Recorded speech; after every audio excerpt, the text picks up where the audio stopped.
माझे नाव अंबिका महादेव धुडे. मी बाबासाहेब देशमुख विद्यालय पहापळ, तालुका केळापूर, जिल्हा यवतमाळ येथील वर्ग 9 अतील विद्यार्थिनी. माझे मार्गदर्शक शिक्षक आदरणीय श्री निखार सर आहेत. सर, आपल्याला माहीतच आहे, लडाख हा भारतातील सर्वात थंड, उंच आणि कोरडा असा प्रदेश आहे. लडाखमधील हिवाळा अत्यंत कठीण जातो, कारण नोव्हेंबर ते एप्रिल या काळातील तेथील तापमान -5 डिग्री सेल्सिअस ते -20 डिग्री सेल्सिअस इतके खाली जाते. फक्त लडाखमध्येच नव्हे तर काश्मीर, उत्तराखंड, हिमाचल प्रदेशमध्ये सुद्धा रात्रीचे तापमान शून्याच्या खाली जाते.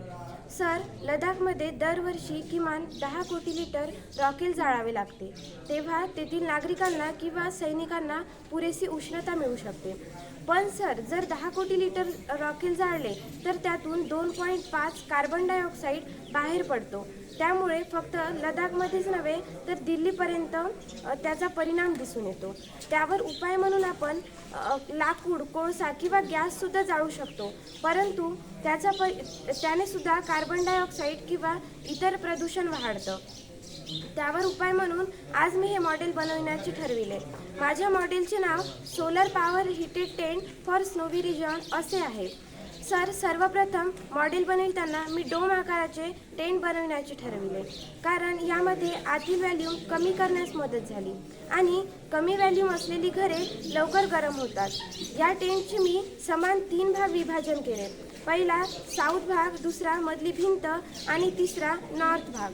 साऊथ भागाकडून सूर्यप्रकाश आत येतो आणि ती सोलर एनर्जी स्टोअर करण्यासाठी मी मध्ये ट्रान्सपरंट ग्रीन हाऊस फिल्म लावली, कारण या पारदर्शक फिल्ममधून सूर्यप्रकाश ह्या ट्रान्सपरंट ग्रीन हाऊसमधून जास्तीत जास्त ऊर्जा आत जाण्यास मदत झाली. आणि सूर्य हा लडाखमध्ये जास्तीत जास्त दक्षिणेकडून असतो, म्हणून मी ही सोलर एनर्जी स्टोअर करण्यासाठी ही दिशा निवडली. आणि दिवसा नागरिकांना किंवा तेथील सैनिकांना राहण्यासाठी हा भाग वापरू शकतो. आता दुसरा भाग म्हणजेच हीट बँक किंवा मधली भिंत. या हीट बँकमध्ये दिवसभरची उष्णता साठून राहील आणि रात्री जेव्हा आपल्याला उष्णतेची गरज राहते तेव्हा या हीट बँकमधून आपल्याला उष्णता मिळते.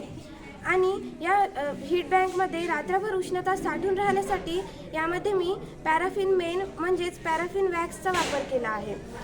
यामध्ये आपण छोटे छोटे कंपार्टमेंट करून कोकोनट ऑइल, पाणी, पॅराफिन वॅक्स किंवा इत्यादींचा वापर करू शकतो. दिवसभरच्या उष्णतेने या पॅराफिन वॅक्स मोल्ड होते आणि ते सॉलिड फॉर्ममध्ये येतं आणि रात्रीची थंडी वाढली की ते लिक्विड फॉर्ममध्ये येतं आणि थंडी कमी होते आणि उष्णता वाढते. आता तिसरा भाग म्हणजेच शयनकक्ष किंवा उत्तर भाग. या भागामधील उष्णता बाहेर जाऊ नये म्हणून येथे मी स्लीपिंग बॅग्स मटेरियल या कापडाचा वापर केला आहे.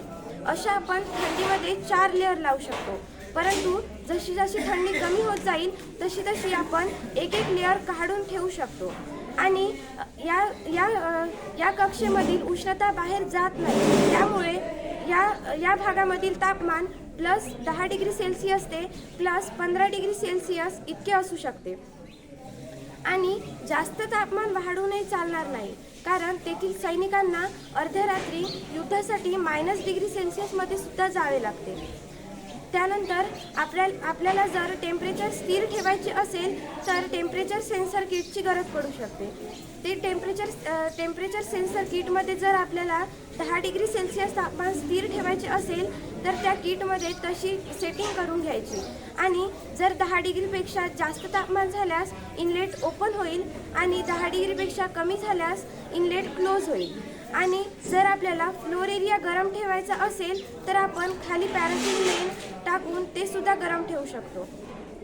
तसेच जर आपल्याला पक्के घर बांधायचे असेल तर 6 पाण्याच्या बॉटलपासून 1 सिमेंटचा ब्लॉक तयार करून ते ब्लॉक्स आपण पक्के घर बांधताना वापरून ते घरसुद्धा आपण उष्ण ठेवू शकतो. हे घर आपण संपूर्ण जगात किंवा बर्फाळ प्रदेशात वापरू शकतो. याचे फायदे असे होईल की वीज आणि ऊर्जा वाचेल, पर्यावरण पूरक आहे आणि बर्फाळ प्रदेशात उष्णता तयार करता येईल आणि दिवसभरची उष्णता साठवून ठेवून ती रात्री आपल्याला वापरता येईल. आणि बर्फाळ प्रदेशात राहणाऱ्या नागरिकांना पुरेशी उष्णता मिळेल. धन्यवाद.